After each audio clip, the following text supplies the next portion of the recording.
Good morning. Hello. Hi. Hello. It's Books at Lunchtime at Kett's Books, and I am absolutely beside myself with excitement, not just to be here with our good friend Em, but with Stuart Turton. Stuart Turton is here. Hi. Hello. Hi, Stuart.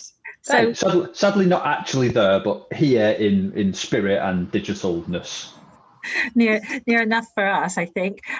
So as always, we like to talk about some really brilliant books people might not have discovered yet, and you've got two, but especially this one. Oh yeah, that magnificent huge beast. It is. It's one you don't want to fall asleep and drop on your face, but it is worth every page. So would you like to tell us about it? Yeah, sure. That is The Devil in the Dark Water, which is my second novel. And that one is set in 1634 aboard a merchant ship that is leaving Batavia, which is now Jakarta, on an 8-month voyage to Amsterdam.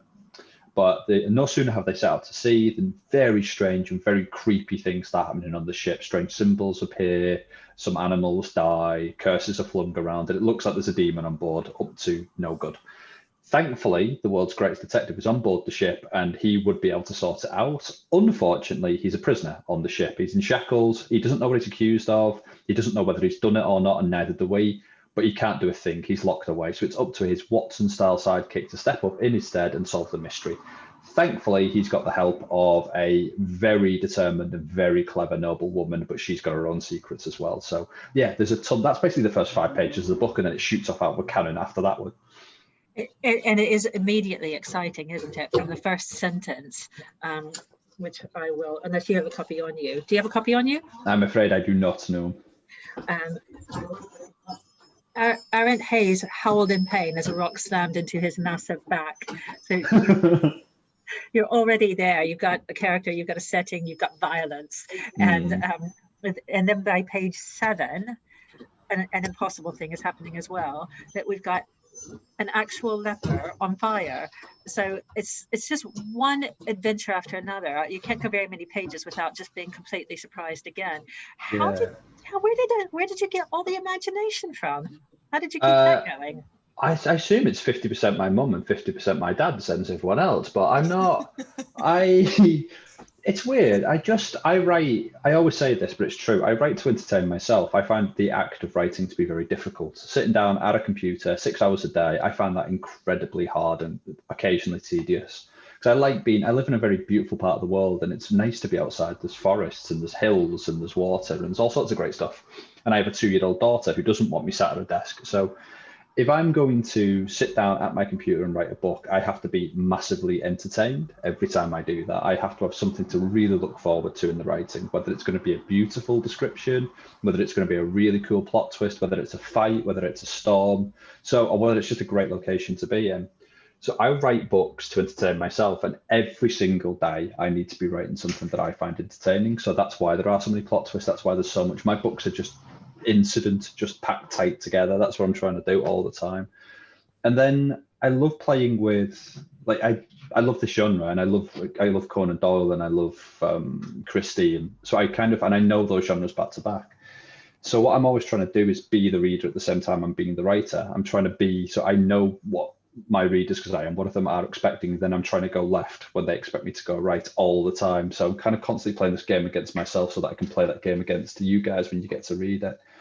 So you say imagination, I just say anti-boredom mechanism, basically.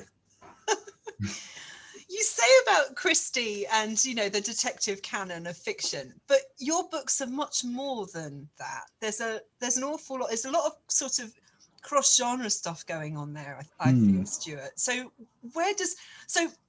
I suppose what I'm interested in, particularly with your new book, is the inspiration of the East India Company. So how much, when you were doing your research for the book, was there anything that piqued your interest that kind of fed into the way you developed your narrative?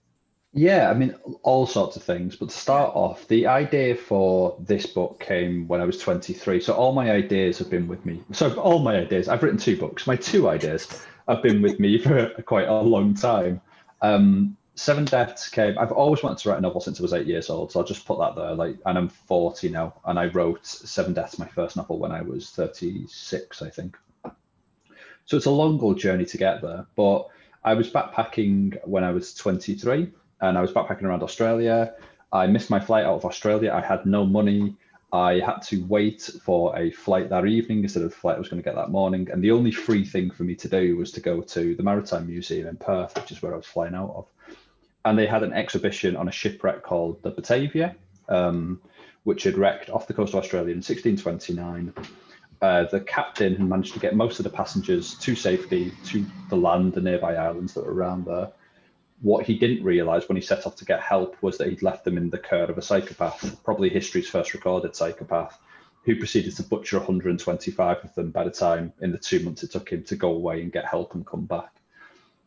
So I spent all day, I read that story when I was 23, and I spent all day on it. There's a huge museum, all these other things, and I just got lost in that story. And I was enraptured by all the characters, because there's all sorts of things within it. There's the Dutch East India Company, which was this horrible colonialist company behind it that was sending these ships out, not caring that 1 in 3 people who got on one of these ships would die a natural death. They would die of shipborne accident, they would die of disease, or they would get to the East Indies, not have passage enough to come back, and they would drink themselves to death or die of malaria there. So 1 in 3 people got on these boats, they die. They didn't care. I was fascinated by the ships themselves. I mean, these ships are haunted houses at sea. That's exactly what they are. So they've got built-in tension because there was no GPS. There's no any form of modern navigation. They were using dead reckoning. They would set themselves. They would look at the stars. They would see an island that they knew on their right, and they would orientate themselves 12 degrees away from that, and they would sail in that direction for 14 days. And that's how they would get across the ocean constantly, and that's incredible bravery and incredible stupidity. And I couldn't tell which it was. It was just astonishing to me. And they would do that for 9 months, and then they would turn around and come back and do it again. On this true story of the wreck, there was the psychopath, that was fascinating to me. There was a character called Weber Hayes, who is the inspiration for Arundhati in my novel. Weber, the real life guy, absolutely unheralded soldier. He pops up in history for this one story, and he disappears again afterwards.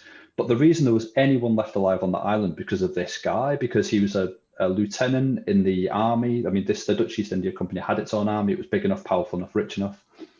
He was a lieutenant. He was on the ship. When the psychopath started killing people, he built a fort elsewhere and managed to start getting people to safety. And then he started fighting back with rocks and with whatever weapons he could fashion.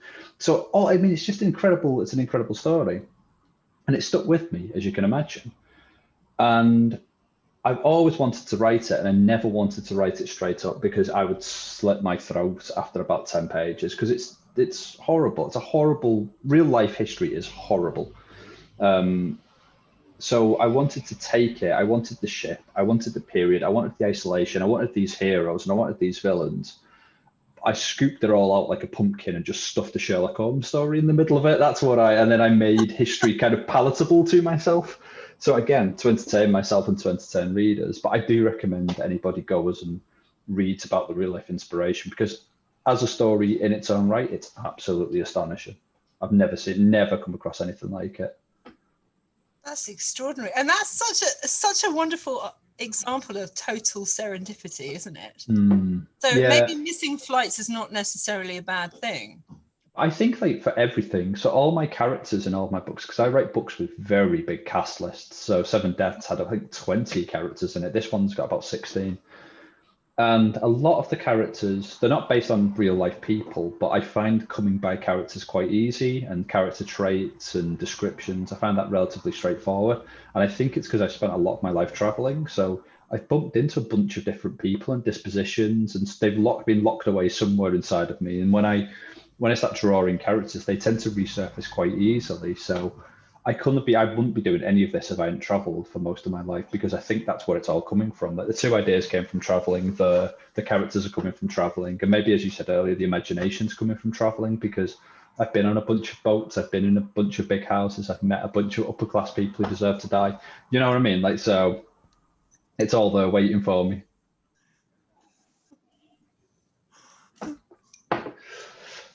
Sorry, there's a lot going on in the shop, so I'm staying muted. There's no, of course, quasi-building work going on and the phone ringing and all sorts. Sorry. So I think that the traveling must also to the idea of wanting to be constantly entertained, because if you get bored in one place, you move on, don't you? So kind of way of keeping yourself moving. Yeah, I might say me and my wife have always lived that way as well. We were always the kind of people who would just be bored on a Friday night and we'd book ourselves a Eurostar to Paris the next day. Even if we had no money, we would just kind of like, we don't like and we don't really do boredom even now. So again, you're right, that feeds into the novel and the way my novels are structured. There shouldn't be any moment there isn't doing something, even if it's just telling you a little bit more about, and I know this is like writing 101 for most novels, but it generally matters to me that there's never a page that is empty. There's always a page that has a clue on it. It will tell you something you need to know about one of the characters so you can suss out the mystery later on. Or there'll be a bloody big shipwreck happening. You know, there'll always be something happening, is my idea. Well, it's a big old book, so there's room for an awful lot to be happening. On every page, there's something, and the Guardian review called it irresistible, and I would absolutely agree with that. And Em was saying that she'd rather just be set down with this book for the rest of the day because it's cold. And that's what I want to be doing today. I would want to be reading this because I haven't read it yet, Stuart. So it's on my Christmas list actually. But if I could, give over the afternoon to just spending the afternoon with the book under a duvet on the sofa, I would be in seventh heaven. So that's like, I really like, I mean, it's weird that writers write books in different ways for different audiences, but I write my books for like 1 or 2 sittings. I think I don't really do it intentionally, but they're so dense with instant and with clues and with characters. I think they really benefit from like a long weekend's reading of not putting it down and going away and coming back to it. Especially my first one, Seven Deaths, was really, I don't think you could walk away from that novel for a week and then expect just to sort of fall back into it. And Devil's written in a very similar way. So yeah, it's probably best. I ask a lot of my readers, but like, you probably best clear a weekend for these. And this did very well as well. I wrote it down. This got the Costa First Novel Award, the Books On My Bag Best Novel Award, Specsavers. I can't read my writing, and the Books On My Bag, the British Book Award Debut of the Year. So not bad for a first novel. You must have been practicing between your childhood ambition of being a writer and actually doing it. I became a journalist, so that's what it's funny, like looking back, you try and make a story out of the journey, right? But I think I wanted to write, and I knew I wanted to be an author. And I didn't quite know how to get there, but I wanted to get on with my life. I didn't want to be just constantly trying to be an author. Like I sometimes see people at festivals who are doing that, and I try and tell them, like, don't put your life on hold. Don't just focus on this one solitary thing. It may never happen. That you've got to go away and have those experiences, and you've got to live your life and be writing in the background with the hope of being published one day. And I got that completely screwed up because I kind of almost forgot about being published because I was having such a good time. Like I loved being a journalist. I love going into the world and asking questions and meeting people. And if you're a journalist, you're allowed to go places that you'll never normally go. Like you're allowed to go and see things that no one else is allowed to go and see. And you can pepper people who are much cleverer than you with questions about things. So I just thought it was an ideal. I loved it to pieces, that job. And I got so carried away doing that instead of it being my sort of path to being a published author, it just became the thing that I was doing every day for 15 years. So I was a journalist for like, 22 to 36. So that's 36 I was in Dubai, I was a travel journalist, and the idea for Seven Deaths kind of hit me on a flight, and I knew I had to do it. Like it was a thing. I was having a great time. It was a lovely life. And I just met my girlfriend, who's now my wife, and it just wouldn't let me lie. It just wouldn't leave me in peace, that idea. And I was like, I knew I had to go back to England to write it. Otherwise I'd just kill myself. Like in 10 years, 15 years, I'd be like, why didn't you take that shot while you had it? So yeah, that's kind of the way it happened. And would you like to tell us a bit about Seven Deaths? Because it's been very, very popular with our readers. I've sold lots of copies of this. and it is paperback because not everyone is necessarily in the budget bracket for the hardback right now. And also we have several viewers in North America, so there's a sort of footnote about that. There is, yeah. So The Seven Deaths of Evelyn Hardcastle it's an Agatha Christie. So that's the first thing I would say about it is an Agatha Christie style murder mystery. It's set in an isolated country house. A bunch of upper class guests have been invited to a weekend party to celebrate the return of Evelyn from Paris, where she's been for the last, I can't remember now, it's ages since I wrote that book, but I think it's like 15 years or something. She's come home. And our protagonist there is amongst them, but he wakes up in the morning, gets absolutely no memory of who he is, what he's doing there, of anything whatsoever. He goes through his day and he watches Evelyn die that night. He sets out to try and investigate it. And when he wakes up, he goes to bed that night. When he wakes up the next morning, lo and behold, the day has started again, exactly the same day, all exactly the same events, Groundhog Day, except he's in the body of a different guest in the house. So he goes through the day again, but he's seen it from a different viewpoint. And he's told that he has to solve the murder of Evelyn, otherwise he will never escape this Groundhog Day loop. But every day he wakes up, he's going to be in the body of a different guest in the house. And the another weird part is that he keeps bumping into past hymns and future hymns, and they don't actually always want the same thing. They're not even always on the same side. So there's a lot of going on in that book. There's a lot of wheels in wheels, cogs within cogs. There's a lot of plans. Everyone's got a motive. Everyone's got a secret. And it's up to our poor protagonist to kind of like sleuth his way through them and get to the answers. You described that much more quickly and better than I would have, so thank you. I've had a lot of practice. Oh, sorry, the footnote about the, you asked about the titles. So it's the 7.5 Deaths of Evelyn Hardcastle in the US. That is because during the publication, another book came out in the US called The Seven Husbands of Evelyn Hugo, which my publisher became very wary of because, I mean, that is just incredibly unlucky for starters that the two books with those titles would come out. And my US publisher became really wary about it and decided they want to change the title to avoid any confusion. And just a little spoiler for this story, we did not avoid any confusion. We did not accomplish our goal remotely. Ever since we changed that title, all I've ever been asked is why it's the 7.5 Deaths of Evelyn Hardcastle in the US. I've had people generally come to me at festivals having bought the 7.5 Deaths, the 7 Deaths, and the 7 Husbands, thinking they were a trilogy of books. I've had people turn up the 7.5 Deaths thinking it was the sequel to the 7 Deaths. It's been very funny, and it's cost a lot of people, I imagine, a fair bit of money to buy both those books, quite a lot. Thankfully, The Seven Husbands of Evelyn Hugo is a fantastic book, so anyone who bought that by mistake at least had the pleasure of reading a very, very good book. And hopefully, I imagine the author of that book has had something similar where she's gone through this as well, so hopefully she hasn't had too many disappointed readers. That's fantastic.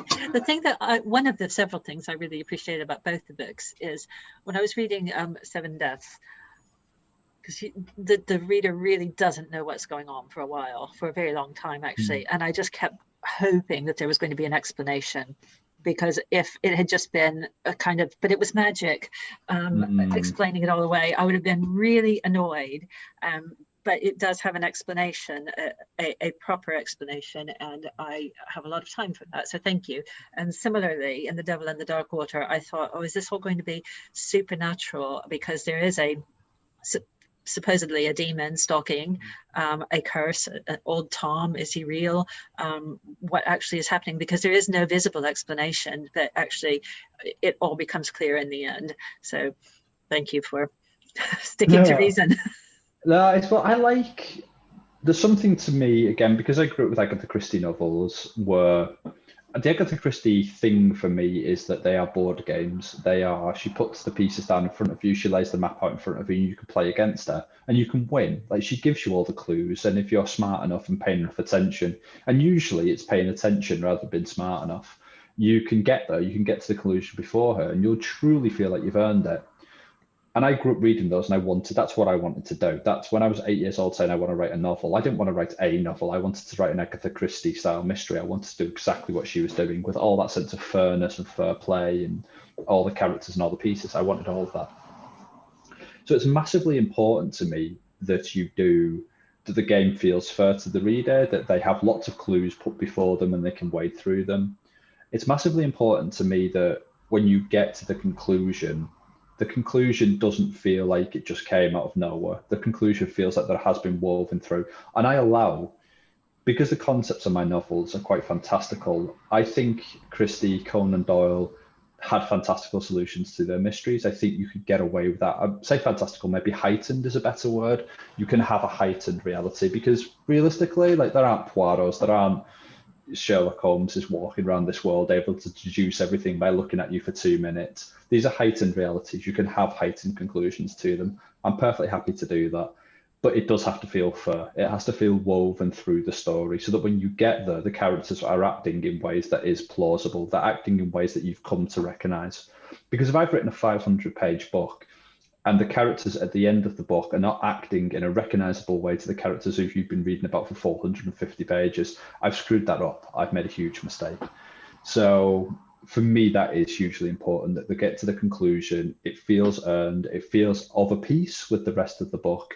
And I know I write books that are, they are quite marmitey. I'm one of the few authors, I think, who gets as many 1-star reviews as 5-star reviews. No, I don't get to reviewed in the 3-star region. That's not what my readers do. 1 star, 5 stars, that's who I am. And it's interesting, and the endings are usually contentious to my books. Like, some people like the explanations, they like the rationale, the reasoning. Other people hate them and want it to be vaguer, or they want it to be more magical. So it's fascinating to hear you say that, because I know as many people have gone the opposite way and were like, you explain too much. And it's like, oh, I can't win. There's nothing I can do apart from to write 2 books that do it completely differently. That's the only way I can get around this. And the 2 books are very different, aren't they? But I, as a reader now, I don't want to see who did it. I probably shouldn't admit this. I started a crime novel recently, and I was so convinced that I knew who did it from the first chapter that I skipped to the end. And when I found out that I was right, I felt like it had been so obvious that I just didn't read the middle. So. Yeah.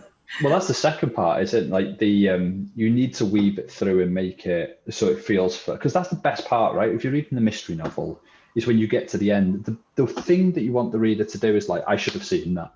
Oh, I did see that. Like, why didn't I get that? You want that sense of, like, that ending that isn't, oh, there's no possible way I could ever have gotten there. Like, even if you couldn't, you want the reader to feel like, actually, it was in plain sight, or like, at least those 2 things, oh, that's what all those things meant. I just wasn't paying attention, or I'd not stitched that one to get me there. That's what I want to be doing. But the when you're reading a novel and they just lay it on the plate for you, and you're like, what are you doing? All you had to do was spend another, like, 3 months editing this, and you could have buried that and elevated that. Because what I'm trying to do with both my novels, and sometimes you succeed, sometimes you fail, but I don't like red herrings, which is, most people don't believe me, but I much prefer to give, because I'm bad at writing red herrings, and they feel, as an author, when I start writing them, they feel so obvious and they feel so fake, and they feel so like, they feel like something an author puts in to distract the reader rather than something that should be in the world. So what I try to do instead is just pack every one of my characters with secrets and give them all goals and plans and motivations that are all secret, so that when the detectives start wading into them, the red herrings aren't red herrings, they're clues to another mystery. They're just the wrong mystery. It's just not the mystery he's trying to solve or she's trying to solve. But they lead you somewhere else that's hopefully as interesting. It's just not going to get you near the truth of the novel. And that's what I use instead of red herrings. So, and that's really, really fun. But the problem with that is that it makes your characters quite dense. It makes your books quite dense, and you end up writing 500 pages when a mystery novel should probably be like 200. But yeah, I don't know. If it's 500 pages well used, I don't resent it at all. I enjoy it, actually. Surely this is a bit more than 500 pages. Probably about 550 at this point. It just... yeah.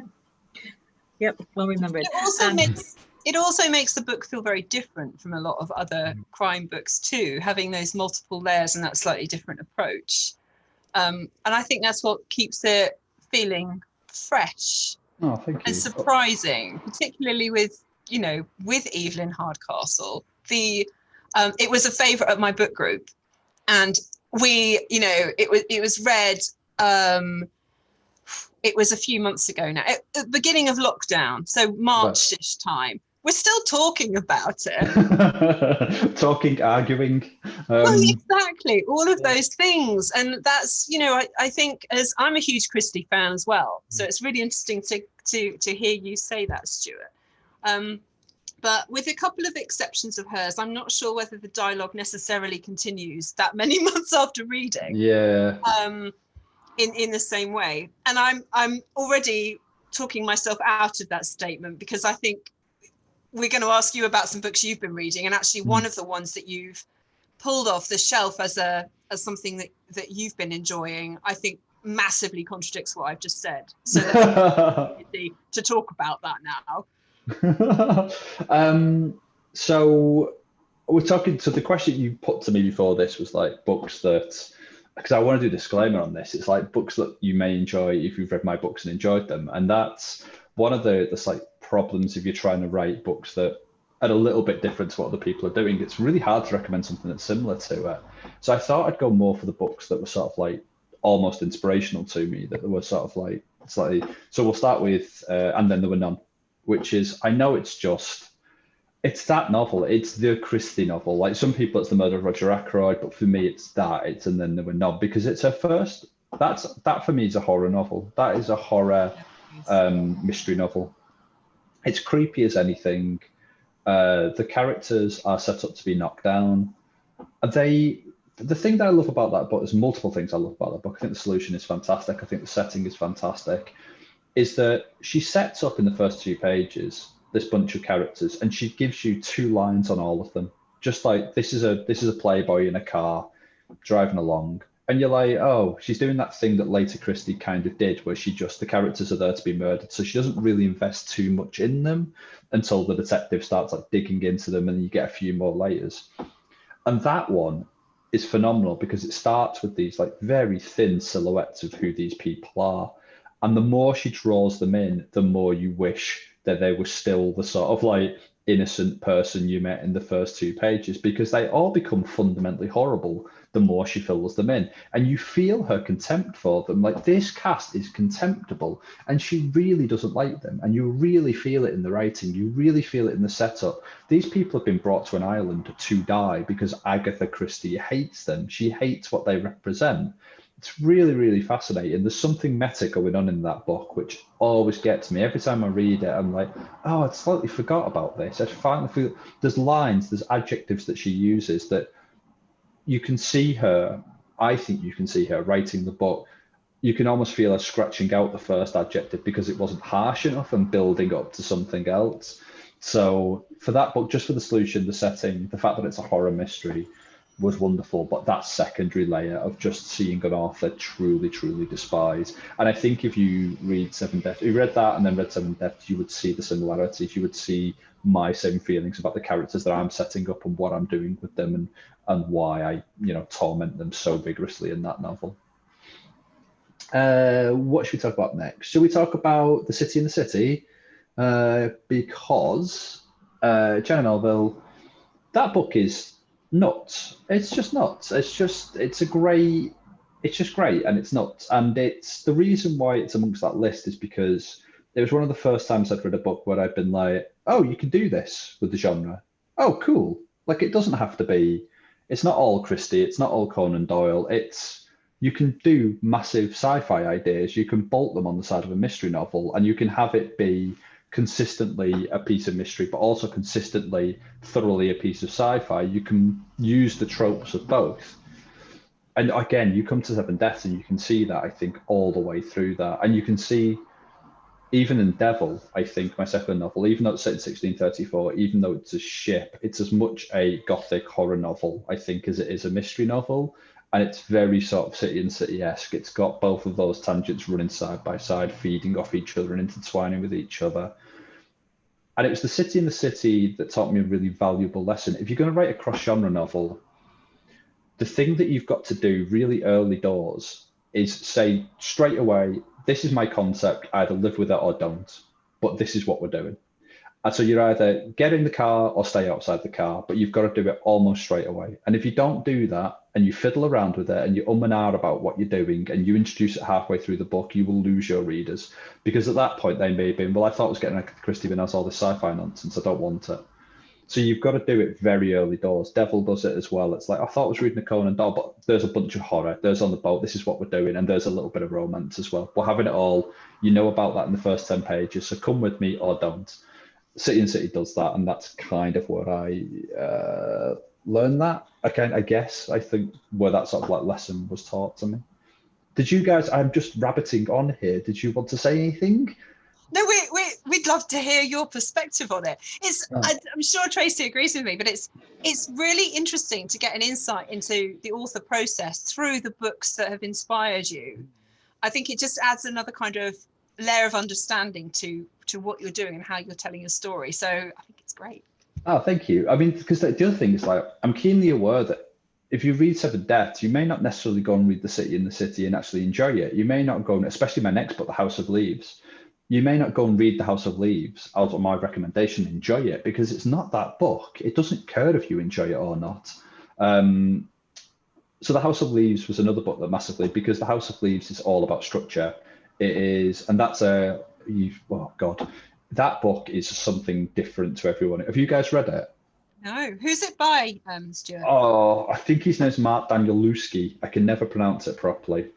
That is a book. It's either a gothic horror set in a house that's constantly changing and twisting around, it becomes labyrinth, or it's romance. And you generally are not you're gonna come at the end of that book and not know which one you read. And depending on which bits you took from it, as much of the story is told in footnotes, is told in sort of like the indexes and the margins of the book. It is a beautiful object. It's told in an incredibly complex way. It's really hard to keep track of the story. It's really hard to hold on to all the moving parts of it. It's the thing that's brilliant about The House of Leaves and why I love it is, one, the structure's massively important to it, and the story is told in the structure of the novel. It matters. It's the same with The God of Small Things by Arundhati, which is another book I could have put on the list. The structure is as important to the plot as the plot or the characters. The structure is the third pivotal thing. Same with The House of Leaves. What it does, and what I've never really come across before, is it says at the outright, basically, in the way it's written, in the way it's structured, I do not care if you like this book. I do not care if you like the structure or the format of this book, but I dare you not to carry on reading it, because you're constantly groping through it, trying to find something to hang on to something to hold on to in the writing of the book. You're constantly looking for an answer that you feel is just beyond reach, and you're never quite getting there. And it just begs you, one more page, keep going, but not in a sort of like, page turning fashion, in a sort of like you are lost in a dark wood trying to find your way out kind of fashion. It's wonderful. I adore it. It's incredibly difficult to read. It is 50, like everyone I say to loads of people, please read The House of Leaves. Loads of people come back and be like, that was incredible. Loads of people come back and just be like, why did you foist that pile of S on me? So at your own peril, get it from the library. I would suggest maybe before you think about going and buying it, but it's. I think we've been challenged. I think we've had a challenge. It's a great book club book, I think, because but you have to give your book club about 6 months to read it, is the only problem, because it's massive as well. But it's a wonderful book to be talking about in a book club, because you get all these opinions. And amongst my friends, there are people, they've latched onto pieces of that novel that I've never even considered as important, and yet they genuinely believe that is the important bit of it. Anyway, and that's The House of Leaves. That's The House of Leaves, yeah. Right, okay. Fantastic. Sorry, I didn't manage to get one in. So. It's it'd be an entire shelf if you had. But I can. Well, I can order it, but yeah. I would recommend everybody orders it from you, but only after they've maybe read a few pages at the library to get a feel for whether because again, it's a book that if you get it out of the library, you want to read it over a period of time. You don't want to sit down. It's not going to be your sort of like you'd lie down at night and read 20 pages. It's not that book. It's a sort of like it sits there, it sits with you, and you're in the mood, and you open it up and you'll read 20, 30, 50 pages, and then maybe you put it down for a week because it asks a lot of you. Right. And maybe that's where that thing comes, because I genuinely believe that books can ask a lot of readers, and I generally read books that do ask a lot of readers, and I think mine do as well. Like if you're going to read one of my books, I'm asking a lot of you. I want you to keep track of these clues. I want you to keep track of a vast cast, and I make it as easy as I can by making these characters distinct and sort of giving them personalities and goals and secrets. But I want a lot from you. This is not, you're not going to sit down and just relax, like you're in this with me, we're doing this together, so like buckle up. And maybe I got that from The House of Leaves now that I think of it, that you can just be like, no, we're doing this together. But it's great to be in a book that you can actually be engaged in, that you have to do your bit in order to really get something out of it, rather than something that you just read, let the words wash over you, and then it's all done.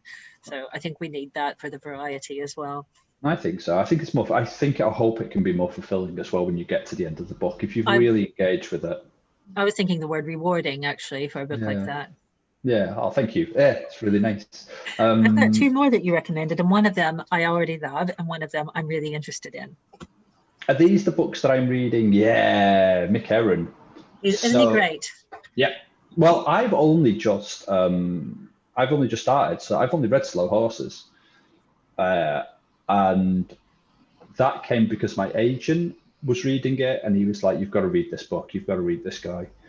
So I picked up Slow Horses, and that has consumed me for the last couple of days. And it is just wonderful. I don't read spy novels. It's not my genre at all. It's not what I do. And what I'm trying to do at the moment is kind of, again, if you're writing, I hate this because it makes me sound like I am. Some people have applied this tag to me because my books roam through genres. They have started calling me a cross-genre author, as though that in itself is a genre, which is clearly nonsense. But what I want to do is, because I do like telling stories that potter across different genres and do different things, I want to broaden the genres that I'm familiar with. I want to become more aware of things like spy novels, and I don't read a lot of fantasy. I don't read a lot of science fiction, weirdly. So I want to get into these genres that I don't spend a lot of time in, and sort of like see what they're about and see what their tropes are and what structures I can take from them and how I can play with them. So yeah, and then you read something like Mick Herron, and you're like, oh, this is the perfect primer for this, because I don't see how this can be done better. It's just fantastic, and the characters so far are great, and I'm really loving it. But yeah, I don't have too much to say because I've not finished it, and it may all collapse at the end. Who knows? Well, and I'm just going to add to your list. If someone is interested in the Mick Herron books, the Slow Horses series, but doesn't necessarily have the time or wants to have a taster, there's actually a standalone novella at the moment which we've got in. So this is only 100 pages long. Ooh. So it's a great taster for it if you're talking to someone who's not entirely sure that they want to try something different. So it's a very slender lunchtime read. So oh God, every author should do that. I should do one of those, like 100-page primer to my writing style and how I plot, just so people can be like, just, oh God, I'm in a turn for another 500 pages. They can just be like, oh, 100 pages. Yeah, I'm on board. This is great. That'd be fantastic. But this is more than 100 pages, but isn't it beautiful? And it sounds fantastic. It's and again, this is me trying to broaden the sorts of books that I read and the sort of genres that I read. And so that one got me. I've never read a V.A. Schwab novel before, and it seems like everyone else in the world has, because she's constantly on the bestseller list. It's beautifully written. So the concept of it, for anyone who's not aware, is Addie LaRue is born in, I think, the 1700s. She's about to get married to someone. She doesn't want to get married. She wants to be free. She wants to live her life. She wants to explore, blah, blah, blah. She makes a deal with the devil to allow that to happen. But the devil, of course, twists her deal around and makes it so that she will live an eternal life. She is immortal, but she is forgotten seconds after she meets everybody. So the moment they turn their back on her, they forget about her. So she can't leave a mark on this world in any way whatsoever. So the entire story is about her drifting through the world, trying to make a mark somehow, because everything she does is just wiped away. She tries to paint a painting, it fades away. She can't even say her own name out loud. People can't say it. So she's erased from history that she's living through. And she's a wonderfully warm, drawn character. But then one day she walks into a bookshop and somebody remembers her for the first time in 300 years. And that's kind of where the novel then begins to pick up and move along. And it's great. I'm so pleased that you put the person who remembered her in a bookshop, because that's what we do. We remember our customers. Very nice link. Yes. But it is that. And it is, V.E. Schwab obviously adores bookshops. So the bookshop where they meet is just the best place, and it's just like it's a culmination of every bookshop I've ever been into, and it just has that sense of like memory and history and warmth and comfort and all the things you want from a bookstore. And it's again, it's just wonderfully written. It's the thing that's really standing out to me. I love the concept. It's very high concept, and she's doing a lot with it, but the moment to moment writing of it is just beautiful, and it's got a lot to say about what we owe each other and what the world looks like, and why we exist, like why are we born, what are we here to do, like what should we be aiming to accomplish. And it's just fantastic, and I loved it to pieces. I know that sorry, I know that we had a hard time getting it initially because I think that the first print run ran out before it was actually published. That was the impression I had anyway. So we had to wait for more, but we have it now, and it's a great recommendation. So. Yeah, everybody should just go and read it because it does. Again, it's doing a lot of different things. It's in a lot of different genres, but it's a coherent piece of storytelling that makes you realize the genre is like kind of it's a handy descriptor, but it's not the be all and end all of the way we should be reading. Like this is just a great story, just beautifully told, and it's worth everyone's time. But that's handy because it looks like everybody's reading it. So yeah, everywhere I go, it's just out there. So for the 10 people I'm talking to who have not read this, it's for you. Go and get it. Oh yeah, excellent. Well, I am going to say read that after you've read The Devil and the Dark Soldier and The Seven Deaths of Eve and Hardcastle, because we do really hugely recommend these, and we're ever so grateful to you for stopping and talking to us today, in between your walks and playing with your toddler and other writing to amuse yourself. So yeah, that is actually my entirety of my day. That is what I've got ahead of me. So thank you very much. I really appreciate it. It's been lovely talking to you today. It's been really good talking to you as well. Thank you again. We look forward to talking to you again sometime. Cheers. Bye, Thanks. guys. Bye.